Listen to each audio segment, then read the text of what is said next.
അവകാശങ്ങളെ സംരക്ഷിക്കുന്ന 100 കണക്കിന് ആണുങ്ങളുണ്ട്. എല്ലാ ആണുങ്ങളും അങ്ങനെയാണെന്ന് കരുതരുതേ. നിങ്ങൾക്ക് കിട്ടിയത് അങ്ങനെയാണെന്ന് കരുതി എല്ലാ പുരുഷന്മാരും അങ്ങനെയല്ല. ഇനി നിങ്ങൾ നല്ലതായിട്ടും അങ്ങനെ ഒരു ഭർത്താവിനെയാണ് കിട്ടിയതെങ്കിൽ അത് നിങ്ങളുടെ ജീവിതത്തിന്റെ ഏറ്റവും വലിയ ക്ഷമയ്ക്ക് വേണ്ടി സ്വർഗത്തിന് കാരണമാക്കി മാറ്റുക. ആദരവായ പ്രവാചകൻ നബി മുഹമ്മദ് മുസ്തഫ സല്ലല്ലാഹു അലൈഹി വസല്ലമ പറഞ്ഞത്, ഈ വിനീതൻ ഏറ്റവും കൂടുതൽ സംസാരിച്ചത് നല്ല ഭർത്താക്കന്മാരെ കുറിച്ചാണ്, നല്ല ഭാര്യയെ കുറിച്ചല്ല. അല്ലാഹുവിന്റെ റസൂൽ പറഞ്ഞതെന്നറിയോ? പുരുഷനോട് പറഞ്ഞതെന്നറിയോ? പുരുഷ, നിന്റെ കണ്ണിൽ പെണ്ണാരായിരിക്കണമെന്നറിയുമോ? സന്ധ്യാനേരത്ത് നടന്നു പോകുമ്പോ റോഡ് വക്കിലൂടെ നടന്നു പോകുന്ന പെണ്ണിനെ കാമത്തോടെ നോക്കരുതേ. അത് നിന്റെ പെങ്ങളാണെന്ന് കരുതുക, അത് നിന്റെ ഭാര്യയാണെന്ന് കരുതുക, അത് നിന്റെ ഉമ്മയാണെന്ന് കരുതുക. റോഡിലൂടെ നടന്നു പോകുന്ന പെണ്ണിന്റെ ശരീരത്തിനോട് വില ചോദിക്കരുതേ. ഫേസ്ബുക്കിൽ കമന്റ് ഇടുമ്പോ പല ചെറുപ്പക്കാരും അവൾ പുരോഗമനവാദിയാകട്ടെ ഫെമിനിസ്റ്റ് ആകട്ടെ അവരുടെ അവകാശങ്ങളും ആദർശങ്ങളും അവര് പറയട്ടെ, മാന്യമായി കമന്റ് കൊടുത്ത് പ്രതികരിക്കുക. അല്ലാതെ അവളോട് ചോദിക്കരുത് നിന്റെ രാത്രിക്ക് ഒരു രാത്രിക്ക് എന്ത് വിലയുണ്ട്. പെണ്ണെന്നുള്ളത് രാത്രിക്ക് വിലയിടാനുള്ളതല്ല. പെണ്ണെന്ന് പറയുന്നത് നിനക്ക് വിലയിടാൻ പറ്റുന്ന ഒരു സാധനമല്ല. അവളുടെ ഒരു രാത്രിക്ക് നിനക്ക് വില നിശ്ചയിക്കാൻ കഴിയില്ല. ഹബീബായ നബി സല്ലല്ലാഹു അലൈഹി വസല്ലം പറയാ, മാ അക്രമഹുന്ന ഇല്ലാ കരീം വമാ അഹാനഹുന്ന ഇല്ലാ ലഈൻ. മാ അക്രമഹുന്ന ഇല്ലാ കരീം. മാന്യന്മാരല്ലാതെ പെണ്ണിനെ ബഹുമാനിക്കില്ല. മാന്യന്മാർക്ക് പെണ്ണിനെ ബഹുമാനിക്കാൻ കഴിയൂ. വമാ അഹാനഹുന്ന ഇല്ലാ ലഈൻ. ശപിക്കപ്പെട്ട നിഷ്ക്രിയനുമാണ്, ശപിക്കപ്പെട്ടവനാണ് പെണ്ണിനെ നിന്ദിക്കുന്നവൻ, അവളുടെ രാത്രിക്ക് വില പറയുന്നവൻ, അവളുടെ മാറിടം നോക്കി തുറിച്ചു നോക്കുന്നവൻ, അവളുടെ ശരീരത്തെ കടുകനെ പോലെ കുത്തിപ്പറിക്കുന്നവൻ, ബസ് സ്റ്റാൻഡിൽ ഒറ്റക്ക് നിൽക്കുന്ന പെണ്ണിനെ ചുറ്റി നടക്കുന്ന പൂവാലന്മാർ. അല്ലാഹു പറയാണ്, പെണ്ണിനെ ബഹുമാനിക്കണേ, പെണ്ണിനെ ആദരിക്കണേ. മാന്യനായ പുരുഷനല്ലാതെ പെണ്ണിനെ ആദരിക്കാൻ കഴിയില്ല. പെണ്ണെടുത്തുകാരെ, പെണ്ണിടം തിരിച്ചു പിടിക്കാൻ ശ്രമിക്കുന്നവരെ, റസൂലിന്റെ സ്ത്രീയെ കുറിച്ചുള്ള ആദരവിന്റെ പദാർത്ഥങ്ങളെ പഠിക്കുക. അല്ലാഹു തൗഫീഖ് നൽകട്ടെ. നിന്റെ ഭാര്യയായി വരുന്ന പെണ്ണ്, ആ പെണ്ണിൽ നിന്ന് ഇഷ്ടമില്ലാത്തതൊന്ന് സംഭവിച്ചാൽ പോലും അവളെ തലാഖ് ചൊല്ലി ഒറ്റയടിക്ക് ഒഴിവാക്കാൻ നിനക്കും അധികാരമില്ല. നീ അവളെ ഭാര്യയായി, ഫെമിനിസ്റ്റുകൾ ചോദിക്കുന്നത്, ഒരു ഭാര്യയായി സ്വാതന്ത്ര്യമില്ലാതെ താഴെ കിടക്കാനാണോ? ഭാര്യയുമായിട്ടൊരു പ്രശ്നമുണ്ടായാൽ ഉടനെ തലാഖ് ചൊല്ലിയിട്ട് ഒഴിവാക്കാനും പാടില്ല. ഒഴിവാക്കാവോ? ഭാര്യ ഭർത്താവ് നമ്മളോട് വഴക്കുണ്ടായി, വീട്ടിൽ കൊണ്ടുവിടാണ് ചെയ്യേണ്ടത് ആണോ? മുത്തലാഖൊക്കെ വലിയ വിഷയമല്ലേ? സ്ത്രീയെ കുറിച്ച് അല്ലാഹു എങ്ങനെയാ പറഞ്ഞത്? ഖുർആനിലെ 2 ആയത്ത്. ഒരാണും പെണ്ണും തമ്മിൽ, ഭാര്യയും ഭർത്താവും തമ്മിൽ വഴക്കുണ്ടായി, എന്ത് ചെയ്യണം? അല്ലാഹു പറഞ്ഞു. ആരാ പറഞ്ഞത്? അല്ലാഹു പറയടാ, നിന്റെ ഭാര്യ നീ തമ്മിൽ വഴക്കുണ്ടായി, എന്ത് ചെയ്യണം? ഖുർആൻ സൂറത്തുൻ നിസാ. നിങ്ങൾ കേട്ടിട്ടുണ്ടോ? വഴക്കുണ്ടായി, അടിയായി, എന്നെ തലാക്ക് നീ തലാക്ക് പോ. ഇല്ല, ആളുകൾ തെറ്റിദ്ധരിച്ചത് കൊണ്ടാണ് ഖുർആൻ പറഞ്ഞ 2 ആയത്ത്. അത് കഴിഞ്ഞിട്ട് ഏറ്റവും നല്ല വസ്ത്രം ഏതാന്ന് പറഞ്ഞിട്ട് ഇൻഷാ അല്ലാഹ് നമുക്ക് പിരിയാം. അല്ലാഹു തൗഫീഖ് നൽകട്ടെ. ആമീൻ പറയ്. അല്ലാഹു തൗഫീഖ് നൽകട്ടെ. നമ്മുടെ ഉറൂസ് കമ്മിറ്റി ഭാരവാഹികൾ, ഒരു ഭാര്യയും ഭർത്താവും തമ്മിൽ പിണക്കുണ്ടായാൽ എന്ത് ചെയ്യണം? സ്ത്രീയോട് എങ്ങനെ പെരുമാറണം? ഖുർആൻ പറഞ്ഞ ഒരു ഘട്ടം ഞാൻ പറഞ്ഞുതരാം. അള്ളാന്റെ ഖുർആൻ പറഞ്ഞ ഘട്ടം, അള്ളാഹ് പറഞ്ഞ ഘട്ടം അല്ലാഹു സ്വീകരിക്കട്ടെ. നമ്മുടെ ഉറൂസ് കമ്മിറ്റി ഭാരവാഹികൾ ഒരു ബക്കറ്റുമായി നിങ്ങളുടെ മുമ്പിലേക്ക് വരും. എല്ലാവരും കാര്യമായ രീതിയിൽ സഹായിക്കുക, സഹകരിക്കുക. ഉറക്ക ഒരു 3 സ്വലാത്തിൽ സല്ലല്ലാഹു അലാ മുഹമ്മദ്,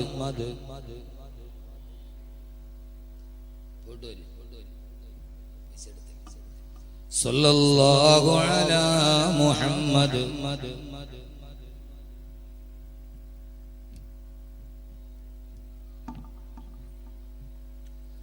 اللهم صل على محمد يا رب صل عليه وسلم. അല്ലാഹുവേ നീ സ്വീകരിക്കണേ അല്ലാഹ്. ഈ സദഖ ചെയ്യുന്ന സഹോദരങ്ങളുടെ ഹലാലായ മുറാദുകൾ ഹാസിലാക്കണേ തമ്പുരാനെ. ഐശ്വര്യം പ്രദാനം ചെയ്യണേ അല്ലാഹുവേ. നന്മ നൽകി അനുഗ്രഹിക്കണേ അല്ലാഹ്. അവരുടെ ജീവിതത്തിൽ എല്ലാ പ്രയാസങ്ങളും ബുദ്ധിമുട്ടുകളും മാറ്റി തരണേ അല്ലാഹ്. അല്ലാഹുവിന്റെ പ്രവാചകൻ നബി മുഹമ്മദ് മുസ്തഫ സല്ലല്ലാഹു അലൈഹി വസല്ലമ സ്വന്തം ജീവിതം കൊണ്ട് ഖുർആൻ വരച്ചു കാണിച്ച മുത്തു മുസ്തഫ സല്ലല്ലാഹു അലൈഹി വസല്ലമ ഈ ബേക്കൽ മക്ക പരിസരത്തിന്റെ ശബ്ദം കേൾക്കാനെത്തിയ പ്രിയപ്പെട്ട സഹോദരങ്ങളോട് സഹോദരിമാരോട് ഓർമ്മിപ്പിക്കുകയാ. അല്ലാഹുവിന്റെ ഖുർആൻ സ്ത്രീയെ കുറിച്ച് പറഞ്ഞത് ഏതെന്നറിയുമോ? അല്ലാഹുവിന്റെ പ്രവാചകൻ പറയുന്നു, നിങ്ങളുടെ ഭാര്യ അത് നിന്റെ ജീവിതത്തിലോട്ട് കടന്നു വന്നവളാ. ആ ഭാര്യയെ നിന്റെ ജീവിതത്തിൽ ഒരു ഭാര്യയായി സ്വീകരിക്കുമ്പോ തന്നെ നീ അല്ലാഹുവിനോട് കരാർ ഒപ്പിട്ടിട്ടാണ് വാങ്ങിക്കുന്നത്.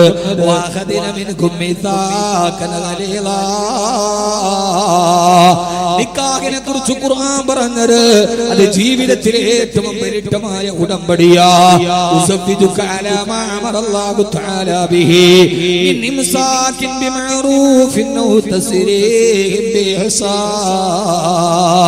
ഒരു വാപ്പ കല്യാണ സദസ്സിലെ ചെറുപ്പക്കാരാ നിന്റെ കൈ പിടിച്ചിട്ട് നിന്റെ ഭാര്യയുടെ വാപ്പ പറഞ്ഞത് ഏതെന്നറിയോ?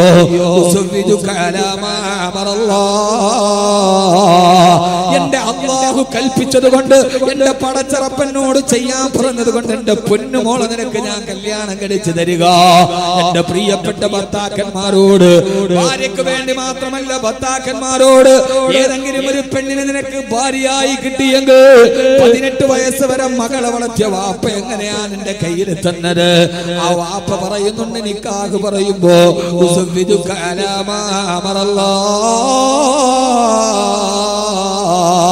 എന്റെ അല്ലാഹു എന്നോട് പറഞ്ഞത് കൊണ്ടാണ് കേട്ടോ 18 വയസ്സുള്ള എന്റെ പൊന്നുമോളെ നിനക്ക് കല്യാണം കഴിപ്പിച്ചു തരുന്നത്. അവൾക്കിനി ഭക്ഷണം കൊടുക്കാൻ എന്റെ വീട്ടിലില്ലാത്തത് കൊണ്ടല്ല, എനിക്ക് അവൾ അധിക ഭാരമായത് കൊണ്ടല്ല, എന്റെ വീട്ടിൽ നിന്ന് അവൾ പൊര നിറഞ്ഞ് കിടക്കുന്നത് കൊണ്ടല്ല, ഒരു പരിചയവുമില്ലാത്ത നിന്റെ കൈവെള്ളയിൽ എന്റെ മോളെ ഞാൻ, എന്റെ പൊന്നുമോള്, എന്റെ കരളിന്റെ കശനമായ പൊന്നുമോളെ ഞാൻ ഏൽപ്പിച്ചു തരുന്നത് എന്റെ റബ്ബനോട് പറഞ്ഞത് കൊണ്ടാ, ഇതെന്റെ റസൂലുള്ളാഹിയുടെ സുന്നത്തായത് കൊണ്ടാ, ഇത് ഹബീബായ നബി മുഹമ്മദ് മുസ്തഫ സല്ലല്ലാഹു അലൈഹി വസല്ലമയുടെ സുന്നത്താണല്ലോ. നിക്കാഹു മിൻ സുന്നത്തി, നിക്കാഹിന്റെ ചര്യയിൽപ്പെട്ടടാ. അല്ലാഹുവിന്റെ പൊരുത്തം കിട്ടാൻ, എന്റെ ഹബീബായ മുത്തു മുസ്തഫാന്റെ സുന്നത്തിന്റെ പ്രതിഫലം കിട്ടാൻ എന്റെ പൊന്നുമോളെ നിന്റെ കയ്യിൽ ഞാൻ തരികയാ. ഔ തസ്രീഹിൻ ബിഇഹ്സാൻ. എന്റെ മോളുടെ ഭാഗത്ത് നിന്ന് നിനക്ക് ഇഷ്ടപ്പെടാത്ത എന്തെങ്കിലും സ്വഭാവമുണ്ടെങ്കിൽ ഇതേപോലെ എന്റെ മകളെ എനിക്ക് ഇങ്ങ് തിരിച്ചേൽപ്പിച്ചേക്കണം. എന്റെ മകളെ അടിക്കരുത്, എന്റെ മകളെ അപവാദം പറയരുത്. അവള് നിന്റെ പെങ്ങൾക്ക് നിന്റെ ഉമ്മാക്കും കൊത്തി കളിക്കാനുള്ളതല്ല, അമ്മായിയമ്മ പോര് തീർക്കാനുള്ളതല്ല, നാത്തുമ്പോര് എടുക്കാനുള്ളതല്ല. ഭർത്താക്കന്മാരെ ഞാൻ നിങ്ങളും അടക്കമുള്ള ആളുകൾ നിക്കാഹിന്റെ വേദിയിൽ 100 കണക്കിന് ആളുകളെ സാക്ഷി നിർത്തിയിട്ട് വാപ്പ പറയുന്നുണ്ട്, എന്റെ മകളുടെ സ്വഭാവം ഇഷ്ടപ്പെട്ടില്ലെങ്കിൽ ക്ഷമിച്ചേക്കണേ, ക്ഷമിക്കാൻ പറ്റില്ലെങ്കിൽ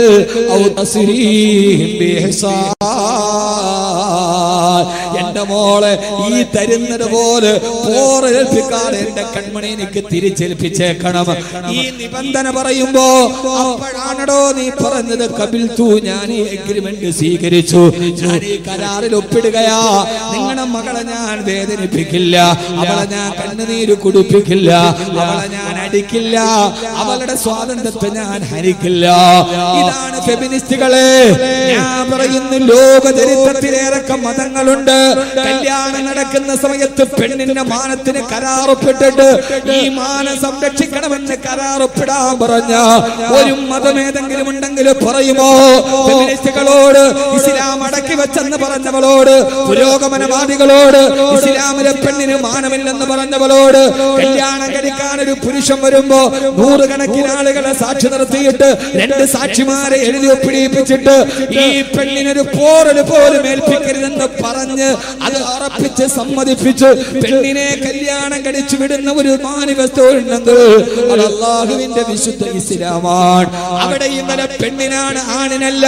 നിന്റെ വീട്ടിലേക്ക് നിന്റെ പെണ്ണ് വരികയാണ്, അവളെ അപമാനിക്കരുത്, അവരുടെ മാനം കെടുത്തരുത്.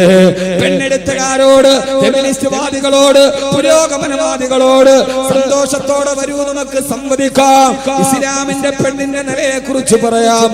അങ്ങനെ കൈപിടിച്ചിട്ടാണ് നിന്റെ പെണ്ണിനെ നീ കൊണ്ടുപോയത്. അങ്ങനെ എങ്ങാനും നിങ്ങൾ ജീവിതം ആരംഭിച്ചിട്ട് ഭാര്യ ഭർത്താക്കന്മാരുടെ ഇടയിൽ പിണക്കമായി, എഗ്രിമെന്റ് ഡിമാൻഡും ഒക്കെ പറഞ്ഞ് ഓളെ കെട്ടിക്കൊണ്ട് വീട്ടിൽ പോയി. അവള് നന്നായിട്ട് മുഖമൊക്കെ കഴുകിയപ്പോ ആ മുഖത്ത് വെച്ചിരുന്ന പൗഡറും പുട്ടിയൊക്കെ അങ്ങോട്ട് പോയി കഴിഞ്ഞപ്പോ കല്യാണത്തിന് കണ്ട അത്ര ഗ്ലാമർ ഇല്ല. അപ്പൊ തുടങ്ങുന്ന പ്രശ്നമാണ്. അങ്ങനെ ഭാര്യയും ഭർത്താവും തമ്മിൽ കുറച്ച് കഴിഞ്ഞപ്പോ വഴക്കായി. നിങ്ങൾ വഴക്കൂടൂല ഭാര്യമാരോട്? കല്യാണം കഴിയുമ്പോ എന്താ പടച്ചോരെ വർത്താനം. ചില പ്രൈവറ്റ് ബസ്സിലൊക്കെ കയറിയാല് ഫ്രണ്ടിലെ സീറ്റിൽ ഒരു ആണും പെണ്ണും കൂടെ ഇരിക്കണോ, ഇങ്ങനെ ഇരുന്നിട്ട് അപ്പുറത്തോട്ട് ഇപ്പുറത്തോട്ട് കെട്ടിപ്പിടിച്ചിരുന്ന് വർത്താനാണ്. അപ്പഴേ മനസ്സിലാക്കണം കല്യാണം കഴിഞ്ഞിട്ട് 1 മാസമായിട്ടുണ്ട്. കുറെ നാള് കഴിഞ്ഞിട്ട് ഈ ഭാര്യയും ഭർത്താവും കൂടെ എന്ത് ചെയ്യും?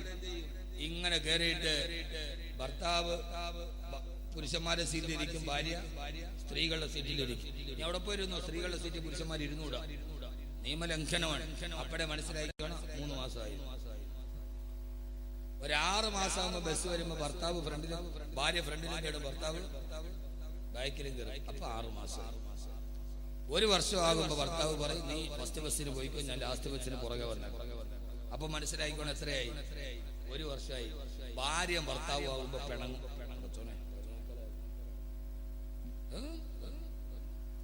ഭാര്യ ഭർത്താവുമ്പോ പിണങ്ങും. പ്രശസ്ത എഴുത്തുകാരനായ ഡോക്ടർ KM റോയി, അദ്ദേഹത്തിന് ലേഖനമുണ്ട്, ലോകത്തിലെ ഏറ്റവും വലിയ നുണ പറയുന്ന ആളാണ്, ലോകത്തിലെ ഏറ്റവും വലിയ കള്ളമേതാ.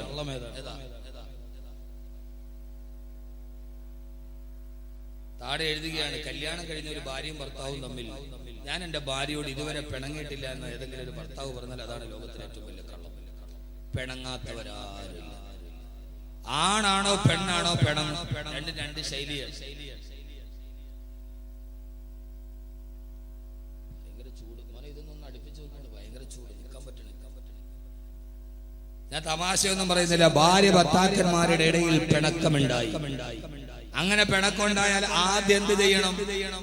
ഒന്ന് പറയും, ഇവിടെ ഇരിക്കുന്ന ആളുകൾ ആരെങ്കിലും നിങ്ങൾ നിങ്ങളുടെ ഭാര്യയായിട്ട് പിണങ്ങി, ആദ്യം പിണക്കമുണ്ടായി, 2 പേരും തമ്മിൽ മിണ്ടാട്ടമില്ല, എന്ത് ചെയ്യണം?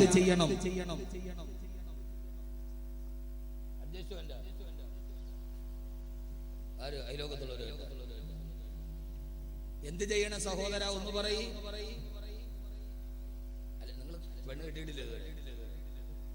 നിങ്ങൾ പെണ്ണ് കെട്ടിയിട്ടില്ലേ ഇതുവരെ? മനുഷ്യന്മാർ അല്ലാഹുവിന്റെ ഖുർആൻ ഇതിനെ പഠിക്കുക. നിങ്ങൾ അല്ലാഹുവിന്റെ ഖുർആൻ പഠിക്കുക. അല്ലാഹു തൗഫീഖ് നൽകട്ടെ. ഇതാണ് നിങ്ങൾ ഈ ഫെമിനിസ്റ്റ്. അവർക്ക് അറിയില്ല. മുത്തലാഖ് എന്ന് പറഞ്ഞാൽ മുസ്ലിം പെണ്ണും ഭർത്താവും തമ്മിൽ പിണങ്ങി, ആ മുത്തലാഖ് നിന്നെ ഒഴിവാക്കിയിരിക്കുന്നു. ഇതാണ് അവർ കരുതിയില്ല. സൂറത്തുൻ നിസാ. അല്ലാഹുവിന്റെ ഖുർആൻ പറയാണ്, ഭാര്യ ഭർത്താക്കന്മാർ തമ്മിൽ പിണക്കമുണ്ടായാൽ വല്ലാത്തി തഖാഫൂന നുശൂസഹുന്ന ഫഇദൂഹുന്ന വഹ്ജുറൂഹുന്ന ഫിൽ മലാജിഇ വദ്രിബൂഹുന്ന ഫഇന്ന തൈനകും ഫലാ തബ്ഗൂ അലൈഹിന്ന സബീലാ ഇന്നല്ലാഹ കാന അലിയൻ കബീറാ. എല്ലാ പുരോഗമനവാദികളും കേട്ടുകൊള്ളുക. ഭാര്യ ഭർത്താക്കന്മാരുടെ ഇടയിൽ പിണക്കമുണ്ടായി കഴിഞ്ഞാൽ ആദ്യം ചെയ്യേണ്ടത് തലാഖ് ചെല്ലലല്ല. ഒന്നാമത്തെ പടി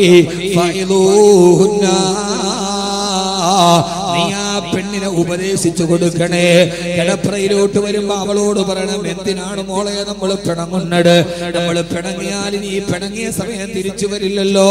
അള്ളാഹു തന്ന ചെറിയൊരു ജീവിതമല്ലേ, എന്തിനാ പിണങ്ങി നമ്മൾ ഇങ്ങനെ വഴക്ക് കൂടുന്നത് എന്ന് പറഞ്ഞിട്ട് നിന്റെ ഭാര്യയോട് സ്നേഹത്തോടെ സന്തോഷത്തോടെ നിന്റെ ഭാര്യയോട് നീ ഉപദേശിച്ചു കൊടുക്കണം.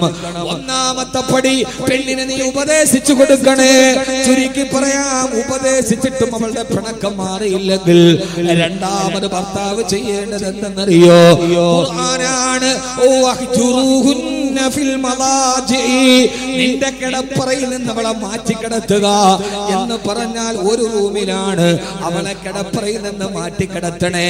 ഒന്നുകിൽ നീ കട്ടിലും അവളെ തറയിലും കിടത്തുക, അല്ലെങ്കിൽ നീ തറയിൽ ഇറങ്ങി കിടത്തിയിട്ട് അവളെ കട്ടിലിൽ കിടത്തുക. ഒരു റൂമിലാണ്. നിങ്ങൾ രണ്ടുപേരും തമ്മിലുള്ള പിണക്കം ബെഡ്റൂമിന് വെളിയിലെറിയണ്ട. രണ്ടാമത്തെ ഘട്ടമേണെന്നറിയുമോ? കിടപ്പറയിൽ നിങ്ങൾ രണ്ടുപേരും ഒന്ന് അകന്ന് കിടക്കണം.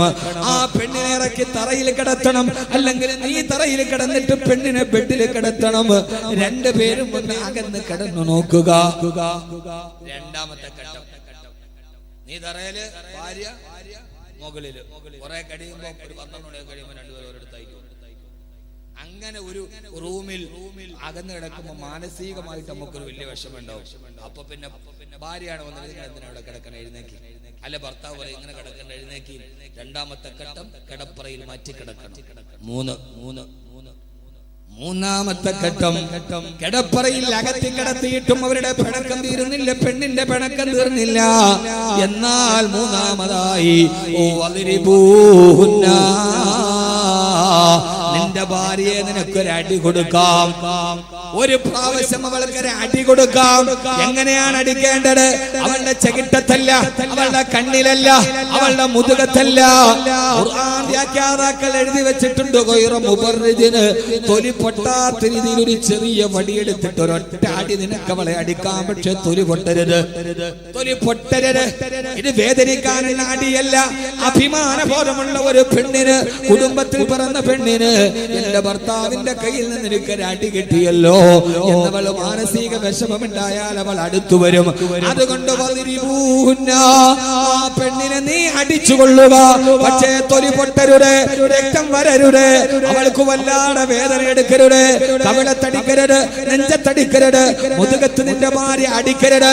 അടിക്കാൻ അനുവാദമില്ലടാ ചെറുപ്പക്കാരാ. ഭാര്യ കൈകൊണ്ട് ഭാര്യ മർദ്ദിക്കുന്നവനേക്കാൾ വലിയ മ്ലേച്ഛനായ പുരുഷ ലോകത്തില്ല. ഈ നെഞ്ചിലിരിച്ചു നിൽക്കുന്ന ഭർത്താക്കന്മാരിൽ ആരെങ്കിലും നിങ്ങളുടെ കൈ നിങ്ങളുടെ പെണ്ണിന് നേരെ ഉയർന്നിട്ടുണ്ടെങ്കിൽ നിങ്ങളെക്കാൾ അതപ്പതിച്ച പുരുഷൻ ലോകത്ത് വേറെയില്ല.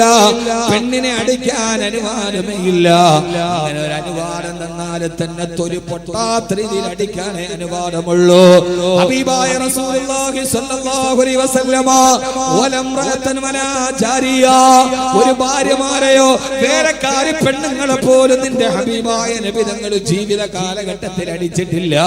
അതുകൊണ്ട് സ്ത്രീകളെ അടിക്കരുത്, സ്ത്രീയുടെ കണ്ണുനീര് വീടരുത്.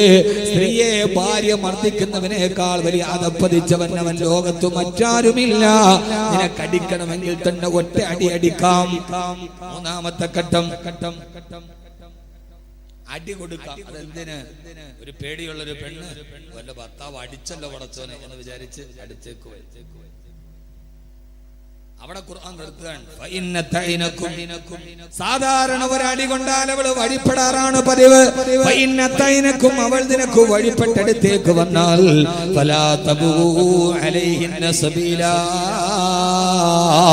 അവളോട് പിന്നെ ദേഷ്യം കാണിക്കരുതേ, അവളോട് അക്രമം കാണിക്കരുതേ. മനുഷ്യന്മാര് പിണങ്ങാറുണ്ട്, ഭാര്യ ഭർത്താക്കന്മാര് പിണങ്ങാറുണ്ട്. ഒരടി കൊടുത്തിട്ട് അവൾ അടുത്തേക്ക് വന്നാൽ ഇണക്കമുള്ള പൂച്ചക്കുട്ടിയെ പോലെ ഭാര്യ അടുത്ത് വന്നാൽ പിന്നെ അവളോട് കോപം കാണിക്കരുതേ. എത്ര ഘട്ടമായി? എത്രയായി? ഓ, നിങ്ങൾക്ക് വലിയ ഇഷ്ടം താല്പര്യമൊന്നും ഉണ്ടാവില്ല. 3 ഘട്ടം അല്ലാഹു പറയാണ്. ആദ്യം ഉപദേശിക്കണം, 2 ബെഡിൽ നിന്ന് മാറ്റി കിടക്കണം, 3 ഒരു കൊച്ചടി കൊടുക്കണം. എന്നിട്ടും പിണക്കം തീരാതെ നീണ്ടുപോവുകയാണെങ്കിൽ നാലാമത്തെ പടി വൈൻ ഖിഫ്തും ശിഖാഖ ബൈനഹിമാ ഫബഅസൂ ഹകമൻ മിൻ അഹ്ലിഹി വഹകമൻ മിൻ അഹ്ലിഹാ.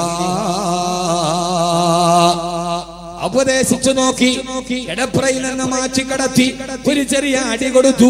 എന്നിട്ടും അവരുടെ പിണക്കം മാറുന്നില്ലെങ്കിൽ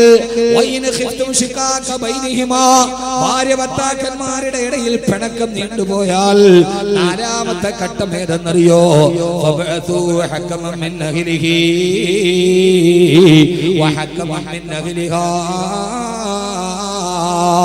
നിന്റെ ഭാര്യയുടെ കുടുംബത്തിൽ നിന്നൊരാളെ തിരഞ്ഞെടുക്കുക, നിന്റെ കുടുംബത്തിൽ നിന്നൊരു മധ്യസ്ഥനെ തിരഞ്ഞെടുക്കുക. രണ്ടുപേരുടെയും കുടുംബത്തിലെ മധ്യസ്ഥന്മാര് വഴി ഒരു ചർച്ച നടത്തുക.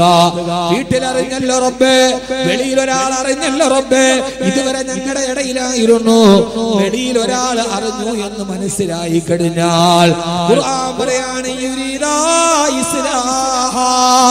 ആ ഭാര്യ ഭർത്താക്കന്മാരുടെ കൂടിച്ചേരണമെന്ന് റബ്ബ് തീരുമാനിച്ചിട്ടുണ്ടെങ്കിൽ മധ്യസ്ഥന്മാരുടെ ചർച്ചയോടുകൂടി ഭാര്യ ഭർത്താക്കന്മാരുടെ പിണക്കം അവസാനിച്ചവർ ഒന്നിച്ചാകും.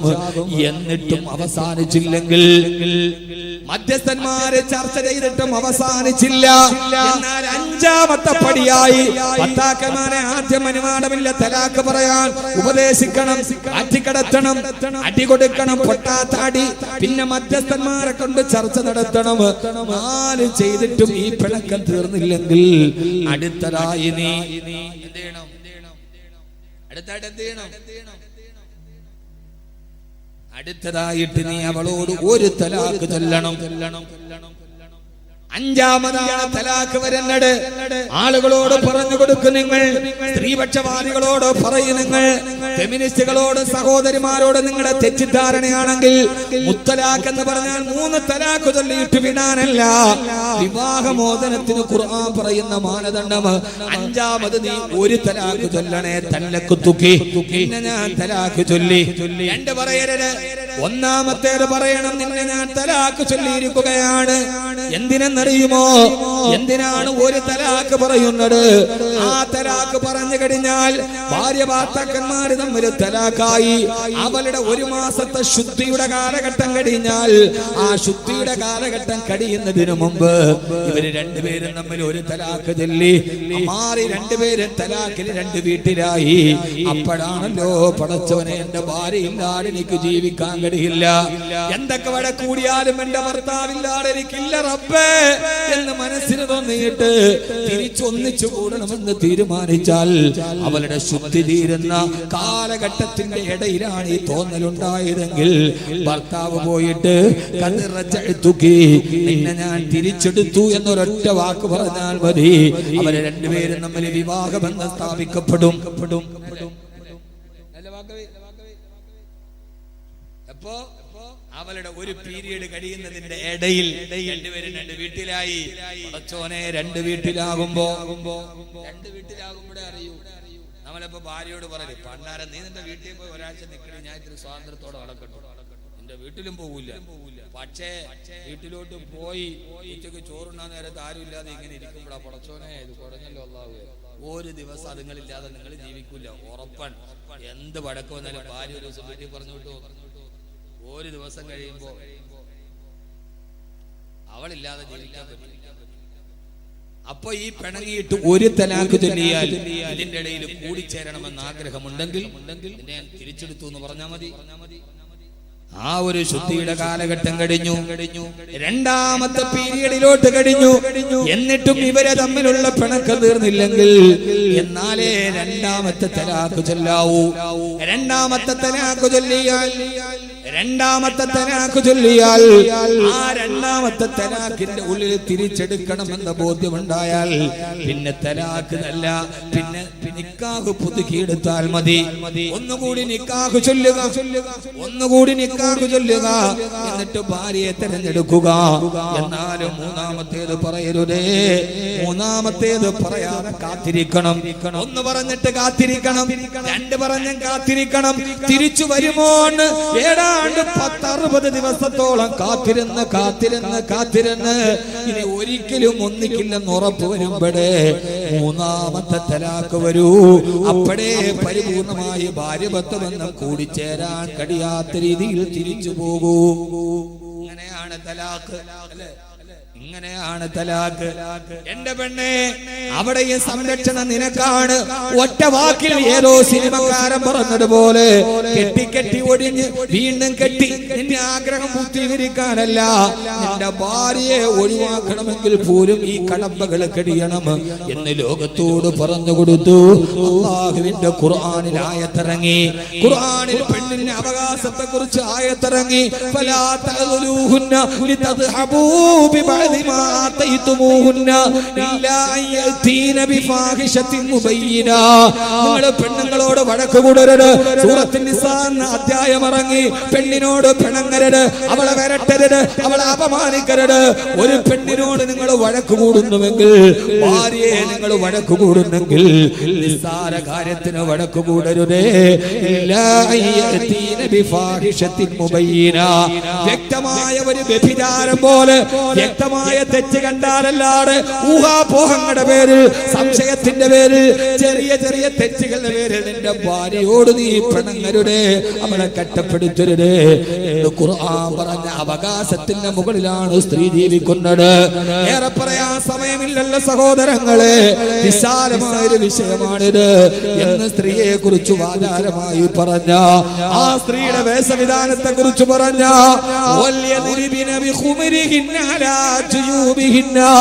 നിന്നെ മൂടുപടത്തെ താഴ്ത്തിയിടണമെന്ന് പറഞ്ഞ അല്ലാഹു ആ പെണ്ണിനോട് പറഞ്ഞത് എങ്ങനെയാണ്? സമയക്കുറവ് കൊണ്ട് ഞാൻ അവസാനിപ്പിക്കുകയാണ് സഹോദരങ്ങളെ. അവകാശങ്ങൾ വകവെച്ചു കൊടുത്ത് ആശീർവദിച്ച് ലോകത്തിന്റെ ബഹുമാനത്തെ വാരിക്കോരി കൊടുത്ത് എന്നിട്ട് അല്ലാഹു പറഞ്ഞു, പെണ്ണേ, നിന്റെ സൗന്ദര്യം അമൂല്യമാണ്, നിന്റെ സൗന്ദര്യം അർത്ഥവത്താണ്. നിന്റെ കാലിൽ കിരിഞ്ഞെന്ന കൊലുസിട്ടിട്ട് ആ കാലിൽ ഇങ്ങനെ അടിച്ചടിച്ച് നടക്കരുതേ. എന്തുകൊണ്ടെന്നറിയുമോ?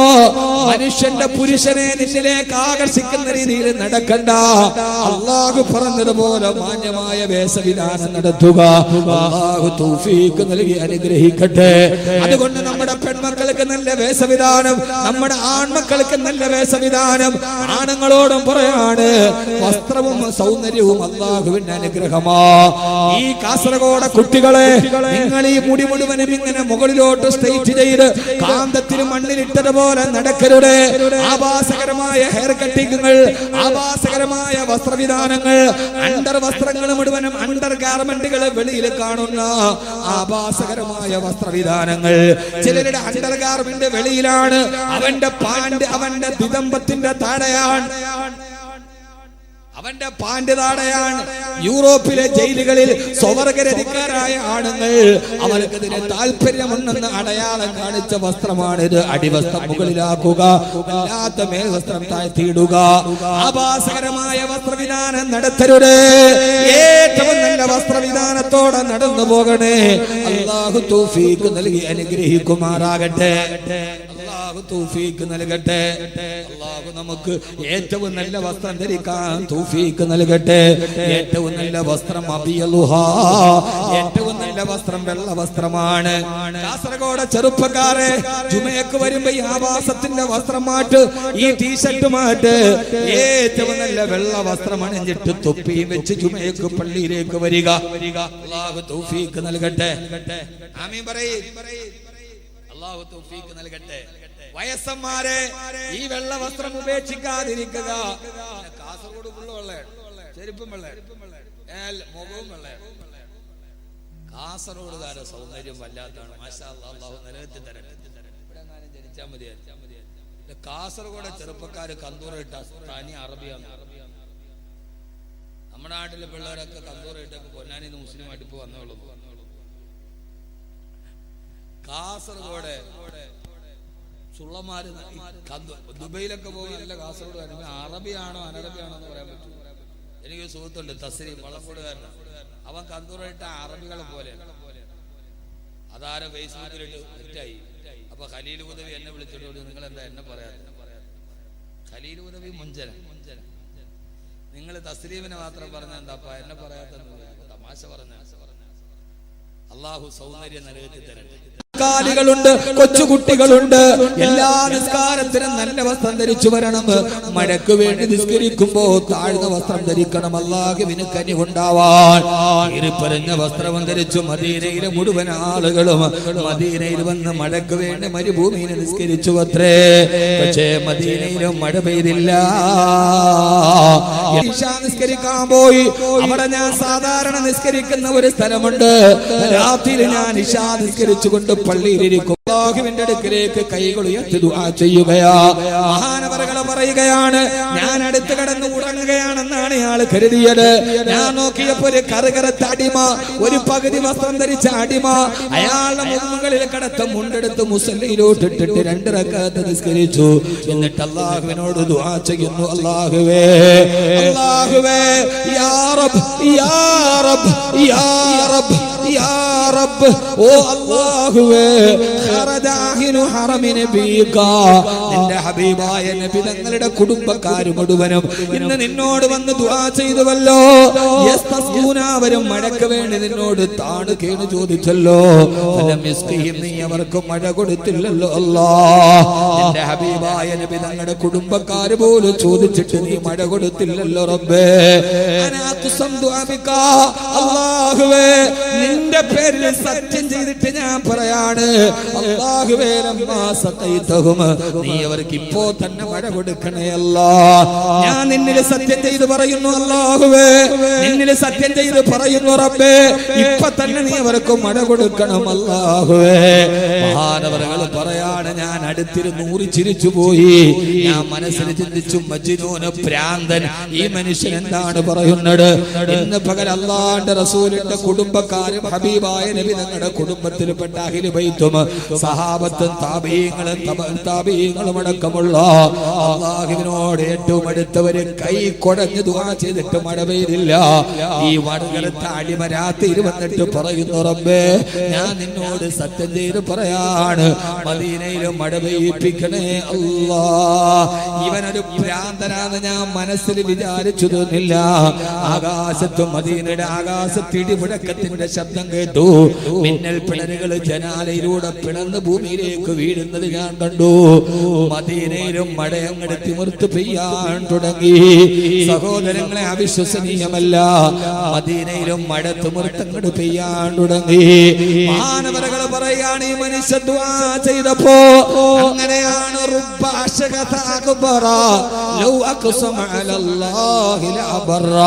പൊട്ടിപ്പിടിച്ച് നടക്കുന്ന, ആര് കണ്ടാലും പരിഗണിക്കാത്ത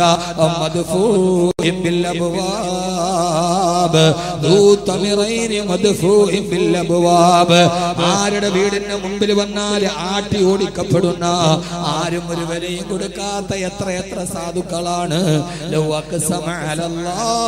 അവർ അല്ലാഹുവിനെ സത്യം ചെയ്തൊരു കാര്യം പറഞ്ഞാൽ അല്ലാഹു അത് സ്വീകരിക്കുക തന്നെ ചെയ്യും.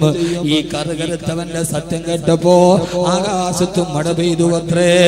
മാനവറുകൾ പറയാണ്, ഈ മഴ എങ്ങട് പെയ്യാൻ തുടങ്ങിയപ്പോ ഈ കാപ്പിന് അടിമ ചോദിച്ചു, അല്ലാഹുവേ യാ മൻ അന മൻ അന, ഞാൻ ആരാണ് റബ്ബേ, ഞാൻ ആരാണ് റബ്ബേ, മഴ കൊടുക്കണമെന്ന് പറഞ്ഞപ്പോ ആകാശത്തിന്റെ അധിപതിയെ, മദീനക്ക് മഴ കൊടുക്കാൻ മാത്രം ഞാൻ ആരാണ് അല്ലാഹ്, ഞാൻ ആരാണ് റബ്ബേ.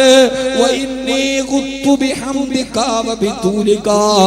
അദ്ദേഹം സുബ്ഹി വരെ അവിടെ ഇരുന്നിട്ട് അൽഹംദുലില്ലാഹ് അൽഹംദുലില്ലാഹ് അൽഹംദുലില്ലാഹ് ഹബീബായ നബി തങ്ങളുടെ അഹ്ലു ബൈത്തും സഹാബത്തും ചെയ്തിട്ട് പോലും കിട്ടാത്ത മഴ നീ എനിക്ക് തന്നല്ലോ റബ്ബേ. സുബ്ഹി വരെ അദ്ദേഹം ദുആ ചെയ്തു. മഹാനവറുകൾ പറയാണ്, പിറ്റേ ദിവസം രാവിലെ ഞാൻ അദ്ദേഹത്തിന്റെ വീട് അന്വേഷിച്ച് യാത്രയായി. ആരാണ് ഇയാൾ? ഈ മഹാനവറുകൾ ആരാണ്? അന്വേഷിച്ച് പോയപ്പോഴാണ് പറഞ്ഞത്, അയാളാ നാട്ടിലെ ചെരുപ്പ് കുത്തിയാണ്, അയാളാ നാട്ടിലെ ചെരുപ്പ് കുത്തിയാണ്. വഴിയരികിലൂടെ നടന്നു പോകുന്ന വലിയവന്റെ ചെരുപ്പ് തേച്ചു കൊടുക്കുന്ന ചെരുപ്പ് കുത്തി കറുകരത്താടിമ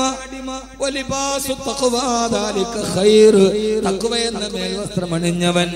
ഞാൻ അദ്ദേഹത്തിന്റെ വീട്ടിലേക്ക് പോയി. അകത്ത് കടന്നപ്പോ അദ്ദേഹം അവിടെ ഇരുന്ന് ദിക്ർ ചെല്ലുകയാണ്. ഞാൻ അദ്ദേഹത്തോട് സലാം പറഞ്ഞു. ആരാണ് നിങ്ങൾ? ആരാണ് നിങ്ങൾ? അപ്പൊ ഞാൻ അദ്ദേഹത്തോട് ചോദിച്ചു. ഞാൻ അദ്ദേഹത്തിന് നേരെ ചൂണ്ടിയിട്ട് ചോദിച്ചു, അലസ്ത സാഹിബു ബാരിഹത്തുൽ ഊലാ. അന്ന് രാത്രിയിൽ, ഇന്നലെ രാത്രിയിൽ വന്ന് മദീനത്തെ പള്ളിയിലിരുന്ന് മഴയ്ക്ക് വേണ്ടി ദുആ ചെയ്ത ആളല്ലയോ നിങ്ങൾ? ഇത് കേൾക്കേണ്ട താമസം ചെരുപ്പ് കുത്തി അദ്ദേഹത്തോട് ചോദിച്ചു, ആര് പറഞ്ഞു? ആര് പറഞ്ഞു നിങ്ങളോട്? നിങ്ങൾ എന്തിനാണ് എന്റെ അടുക്കൽ ഇരുന്നത്? ഞാൻ ദുആ ചെയ്തത് കേട്ടത്, എന്റെ രഹസ്യം എന്തിനാണ് പൊളിച്ചത്? ഞാനാണ് നിങ്ങളോട് ആരോട് പറഞ്ഞു? നിങ്ങൾ എന്തിനത് കേട്ടു? എന്തിന് നിങ്ങൾ എന്നെ തേടി എന്റെ വീട്ടിൽ വന്നു? നാട്ടുകാരെ അറിയിക്കാനോ? ഇറങ്ങിപ്പോ, ഇറങ്ങിപ്പോ, ഇറങ്ങിപ്പോ. അയാൾ എന്നെ ആട്ടി ഓടിക്കാൻ തുടങ്ങി. ഇത് ചോദിച്ച ഉടനെ അദ്ദേഹത്തിന്റെ ചോദ്യങ്ങൾ നേരിടാൻ കഴിയാതെ ആ വീട്ടിൽ നിന്ന് ഞാൻ ഇറങ്ങി ഓടി. അത് ഞാനല്ല, അത് ഞാനല്ല. ആര് പറഞ്ഞു നിങ്ങൾക്ക്? നിങ്ങൾക്ക് തെറ്റിപ്പോയതാണ്. ഞാൻ പേടിച്ച അദ്ദേഹത്തിന്റെ വീട്ടിൽ നിന്ന് വെളിയിലോട്ട് ഇറങ്ങി. പിറ്റേ ദിവസം അന്ന് രാത്രി അദ്ദേഹത്തെ പള്ളിയിൽ കണ്ടില്ല. രണ്ടാമത്തെ ദിവസവും കണ്ടില്ല. മൂന്നാമത്തെ ദിവസവും മദീനത്തെ പള്ളിയിൽ ഞാൻ ആ മഹാനെ പ്രതീക്ഷിച്ചിരുന്നു, കണ്ടില്ല. അവസാനം അന്വേഷിച്ച് ഞാൻ വീണ്ടും ആ വീട്ടിൽ പോയപ്പോ നാട്ടുകാര്, അയൽവക്കക്കാരനോട് പറഞ്ഞു, എന്തിനാണ് നിങ്ങൾ അദ്ദേഹത്തെ അന്വേഷിച്ച് ഈ വീട്ടിൽ വന്നത്? നിങ്ങളന്ന് വന്നിട്ട് പോയതിന്റെ തൊട്ടുപിറകെ പാണ്ഡവും കെട്ടിപ്പെറുക്കിയിട്ട് അദ്ദേഹം എവിടേക്കോ പോയി കളഞ്ഞു.